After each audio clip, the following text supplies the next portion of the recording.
नमस्कार विद्यार्थी मित्रांनो, काळे केस या पाठात पुन्हा एकदा तुमचे स्वागत। आज आपण कुमार भारती पाठ्यपुस्तकातील धडा क्रमांक 14वा अभ्यासणार आहोत आणि या धड्याचा हा सेशन क्रमांक 2 आहे। या पाठाच्या अगोदरच्या भागामध्ये आपण पाहिलं की लेखकांच्या काळ्या केसाबद्दल नेहमी त्यांना भेटणाऱ्या लोकांना आश्चर्य वाटायचं आणि कुतूहलाने ते प्रश्न विचारायचे।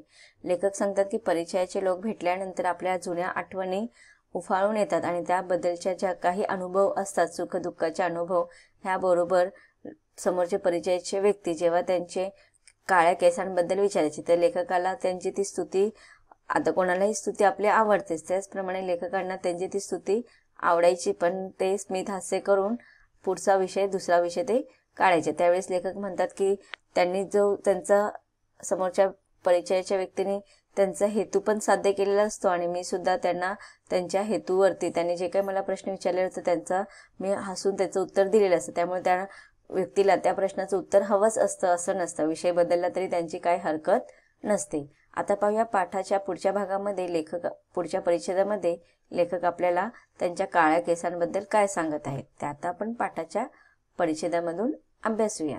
लेखक म्हणतात की पण एकदा एक गृहस्थ माझ्या खणपटीलाच बसले। खणपटीला बसणे म्हणजे त्याने आग्रह करू लागले, नाही माझ्या ह्या प्रश्नाचं उत्तर मला द्याच, असा तो हट्टाने आग्रहाला पेटला होता। विषय नका बदलू, केस काळे राहावेत म्हणून तुम्ही काय युक्ती केलीत ते सांगा। मी त्यांच्याकडे आश्चर्याने पाहिलं। माझ्या मनात आलं, केसांच्या क्षुल्लक प्रश्नाचा तगादा लावून हा गृहस्थ मला केसभर विषयांतर करू देत नाही। हा काय चमत्कार। आता बघा, इथे लेखक सांगत आहे की समोरच्या गृहस्थाने लेखकाला एवढा आग्रह केला की ते त्यांना विचारायला लागले की तुम्ही केस काळे राहावेत याच्यासाठी काय करता, कोणती युक्ती करता ते मला सांगा। आता त्यावेळेस तो गृहस्थ का लेखकाच्या एवढ्या आग्रह करत होता किंवा एवढ्या पाठी का लागला होता त्याचं पुढे कारण लेखक पण आपल्याला सांगत आहेत। लेखकाने त्यावेळेस त्याच्या त्या केसांच्या क्षुल्लक प्रश्नाचा तगादा लावणे म्हणजे हट्टाला पेटणे, की नाही पुन्हा पुन्हा तोच प्रश्न पुन्हा विचारत राहणे किंवा एखादी गोष्ट त्याच्या मनासारखी होत नाही तोपर्यंत ती गोष्ट, जोपर्यंत त्याला त्या प्रश्नाचं उत्तर मिळत नाही तोपर्यंत पुन्हा तीच गोष्ट विचारत राहणे, याला आपण म्हणतो की तगादा लावणे।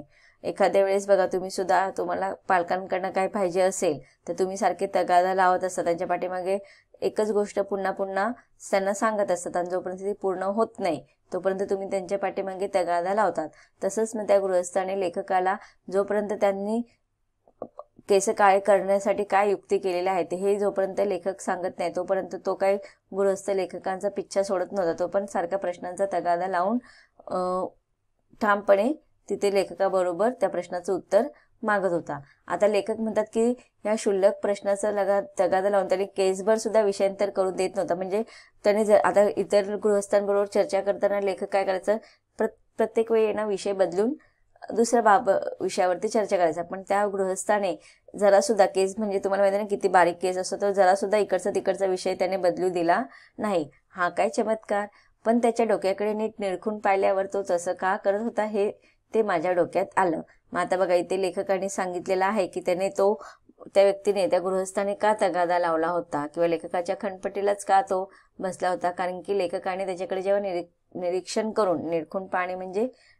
करून पाहिलं तेव्हा लेखकाच्या लक्षात आलं की तो असं सारखं का विचारतोय, कारण की त्या व्यक्तीचे किंवा त्या गृहस्थाचे केस खूप पांढरे झालेले होते आणि ते पांढरे केस त्याला लपवायचे होते आणि ते सुद्धा लेखकासारखे काळे करायचे होते, त्यामुळे तो लेखकाच्या पाठीसारखा तगादा लावत होता।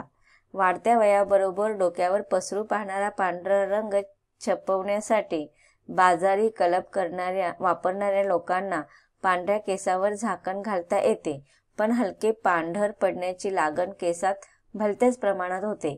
सारच आभाळ फाटल्यासारखं होतं। कल्पाची रंगपंचमी नित्यनेमाची होऊन बसते। माणूस कंटाळतो आणि मेहनत सुटली की पैलवानाची पोट जशी केविलवाणी होतात तशी त्याच्या केसांची दुर्दशा होते। तर विद्यार्थी मित्रांनो बघा, इथे लेखक आहे ना थोडा आता विनोदी चर्चा करत आहेत, त्यामुळे ते म्हणतात की जेव्हा त्या गृहस्थाने लेखकाला विचारलं तर त्याची थट्टा करत केसांच्या रंगाबद्दल ते चर्चा करत होते आणि ह्या चर्चेच्या वेळेस लेखकाच्या मनामध्ये एक ठाम मत झालेलं आहे आपले वय लपवण्यासाठी आपण नेहमी काय करत असतात किंवा म्हातारे झालेले आहोत, आपण अजूनही तरुणच आहोत हे दाखवण्यासाठी लोक काय करतात, केसांना नेहमी कलम लावत असतात. पण कलम लावणे हे काम अत्यंत जिकरीचे असते. ते कधी कधी खूप खर्चिक सुद्धा असते, वेळखाऊ असते आणि कंटाळवाणे सुद्धा असते. कधी कधी ते अर्धवटच रंगवले जातात की नाही. तर कधी कधी ते कंटाळा आल्यामुळे तसेच ते केस, पांढरे केस काळे करायचे राहून जातात. मग त्यामुळे अर्धवट पांढरे तांबूस केस माणसाचे रूप अत्यंत दयनीय असे बनवतात. शिवाय कलमाचा एक वाईट परिणाम होत असतो. कलमामुळे सगळेच केस विलक्षण वेगाने, आणि आपण म्हणतो बघा, जे काही केस लोक कलर करत असतात त्याच्यामुळे काय होतात की जे काही पांढरे होणारे केसांचे जे काही वेग आहे ना ते अजून वाढते. मोठ्या विलक्षण वेगाने ते पांढरे केसांचं प्रमाण वाढतं. चांगले करायला जाता जाता वाईट पण घडत असतं. वास्तविक जर आपण पाहिलं तर दिवसागणिक आपले वय वाढतच जाणार असते. वाढत्या वयाच्या आपल्या शरीरावरती परिणाम होणारच असतो. हे सर्व माणसे टाळू शकत नाहीत. आपण कितीही म्हटलं तरी आपल्याला ह्या काही गोष्टी टाळता येत नाही. ह्या नैसर्गिकरित्या आपल्या शरीरामध्ये बदल होत असतात आणि माणूस काही निसर्गाच्या विरुद्ध जाऊ शकत नाही. आणि ही वस्तुस्थिती लक्षात घेऊन माणसाने एखाद्या क्षेत्रामध्ये काय केलं पाहिजे, प्रगती केली पाहिजे की नाही. फक्त आपल्या बाह्य शारीरिक वर्ण आपल्याला कोण ओळखतं का? नाही. आपण कशामुळे ओळखलं गेलं पाहिजे की एखादाचे केस पांढरे झाले म्हणून तो खूप अयशस्वी आहे किंवा त्याने त्याच्या जीवनामध्ये काहीच साध्य केलेलं नाही, असं कधी होतं का? नाही. मग त्यावेळेस आपण काय केलं पाहिजे, माणूस आहे ना निसर्गाच्या विरुद्ध जाऊ शकत नाही. मग ही वस्तुस्थिती त्याने लक्षात घ्यायला पाहिजे. म्हणून माणसाने एखाद्या क्षेत्रामध्ये आपले नाव प्रसिद्ध करण्याचा प्रयत्न केला पाहिजे. त्याची सुरुवात आपण आपल्या जीवनापासून केली पाहिजे. आपली आवड निवड बारकाईने तपासून घेतली पाहिजे. आपली कुवत काय आहे, आपल्याला कोणत्या गोष्टी झेपू शकतात आणि आपण कशात प्रगती करू शकतो याचा शोधभूत आपण घ्यायला पाहिजे. त्यानुसार आपले ध्येय आपण ठरवले पाहिजे. तसेच मग त्या क्षेत्रामध्ये आपल्याला आपले नाव कमवणे शक्य होईल. पण वय वाढण्याचे दुःख होणार नाही त्यामुळे की नाही. उलट आपण आपल्या कर्तबगारीमुळे आपल्याला लोक तरुण समजतील की केस पांढरे झाले म्हणजेच आपण, केस काळी आहेत म्हणजे आपण तरुण असतो का? नाही. तर आपण आपल्या कर्तबगारीमुळे सुद्धा आपल्या विचारांद्वारे, आपल्या कर्तृत्वाद्वारे आपण आपल्याला स्वतःला तरुण समजू शकतो. आता अनेक लहान वयामध्ये सुद्धा बऱ्याच जणांची केस पांढरी होतात. म्हणून काय त्यांनी त्यांचं जीवन जगायचं थांबवलेलं आहे का? जीवनातील बऱ्याचशा गोष्टी करायच्या थांबवलेल्या आहेत का? नाही. तर आपण नको त्या गोष्टींचं दुःख नाही करायला पाहिजे. पण इथे लेखकाच्या काळ्या केसांबद्दल अनेकांना असं अप्रूप वाटत राहतं. म्हणून जुनी माणसं वगैरे भेटली तर लेखकांना प्रत्येक वेळी त्याच प्रश्नाचं किंवा काळ्या केसांबद्दलच विचारपूस वगैरे केलं जातात की नाही. मग इथे लेखक सांगत असतात की बऱ्याच जणांनी असे केस कलम करून त्यांची पांढरी केस लपवण्याचा ते प्रयत्न करत असतात. त्याच्यापैकीच एक विनोदात्मक प्रसंग लेखकाने इथे चर्चा केलेली आहे. तर इथे लेखकाने अनेक अशा मार्मिक शब्दामध्ये ह्या बद्दल वर्णन केलेलं आहे. जसे की वाढत्या वयाबरोबर डोक्यावर पसरू पाहणारा पांढरा रंग छपवण्यासाठी बाजारी कलप वापरणाऱ्या लोकांना पांढऱ्या केसांवर झाकण घालता येते. म्हणजेच काय करतात, ते वेगवेगळ्या रंगांचे ते कलप लावत असतात. पण हलके पांढरं पडण्याची लागण केसामध्ये भलत्याच प्रमाणात होते. पण काय होतं, जेव्हा जेव्हा आपण अशा प्रकारचे केस रंगवण्याचं कृत्रिम प्रकार करत असतो त्यामुळे कधी कधी त्याचा विपरीत परिणाम सुद्धा होतो की केस काळी तर थोड्या दिवसासाठी किंवा थोड्या कमी प्रमाणात ते लपवलं जातं. पण त्याचा विपरीत परिणाम असं होतं की कधी कधी केस पांढरे होण्याचं प्रमाण जास्त मोठ्या प्रमाणामध्ये होऊ लागतं आणि त्यामुळे सारंच आभाळ फाटल्यासारखं होतं. म्हणजे काय होतं की केस जास्त पांढरे होतात आणि ते जसं पांढरे शुभ्र केस होतात, जसं आभाळ पांढरं शुभ्र असतं ना तसंच. म्हणजेच काय, इथे आभाळ फाटल्यासारखं होतं म्हणजे अजून त्यांची समस्या वाढते. खूप आभाळ फाटतं म्हणजे खूप मोठे संकट वगैरे येतात. तर त्या अर्थाने इथे लेखकाने वापरलेला हा शब्द आहे. कल्पांची रंगपंचमी नित्य नेमाची होऊन बसते. माणूस कंटाळतो आणि मेहनत सुटली की मग बघा आता हे रोज नेहमीचं कार्य होतं, काम होतं. कोणी 8 दिवसांनी केसांना रंग कलर करत असतात, तर कोणी 15 दिवसांनी. मग हे नेहमीचे करायचे कामामुळे माणूस कंटाळतो आणि मग कधी कधी त्याच्या पाठीमागे खूप वेळ जातो, खर्चिक पण असतो. मग हे सगळ्या गोष्टी कधी कधी लोक कंटाळून सोडून देतात. आणि ज्याप्रमाणे पैलवानाची पोट जशी कैलवानी होतात, मेहनत सुटल्यानंतर पैलवान जोपर्यंत तो त्याची कसरत रोजच्या रोज करत असतो तोपर्यंत त्याचं शरीर एकदम तंदुरुस्त असतं. पण पैलवानाने जर रोजचा जो व्यायाम आहे तो सोडला तर त्याचं ते पोट वगैरे कसं एकदम केविलवाणी वाटतं. तसंच मग ह्या केसांची दुर्दशा सुद्धा होते. त्या केसांचा पांढरेपणा पुरता बुजलेला असतो, कल्पाचा काळेपणा त्यावर चढलेला नसतो. केसांच्या रंगांची छटा हुबेहूब वठवणं निष्णात चित्रकाराला देखील अशक्य वाटेल. मी आपले केस काळे राखण्यासाठी काहीतरी विशेष उपाय केला असला पाहिजे असे समजूत माझ्या मित्रांनी का करून घेतले होते ते माझ्या लक्षात आलं नाही. मी म्हटलं, मी कोणतीही युक्ती केलेली नाही, केस काळे राहिले झालं. ते म्हणाले, तुम्ही खरं सांगत नाहीत, केस आपोआप काळे राहतात काय? बोला, खरं बोला, काय इलाज केलेत?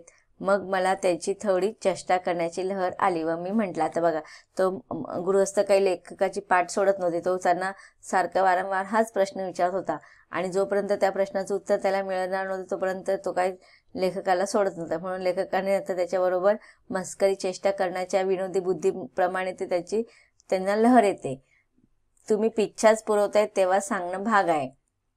आता लेखक पण म्हणतात, तुम्ही एवढं विचारताच आहेत म्हणून मी आता तुम्हाला म्हणून सांगतो. त्यावेळेस तो म्हणतो, आता कसं बोललात? ते खुशीत येऊन म्हणाले, सांगा काय केलं? मी म्हटलं, असं पहा, केस कशामुळे पांढरे होतात?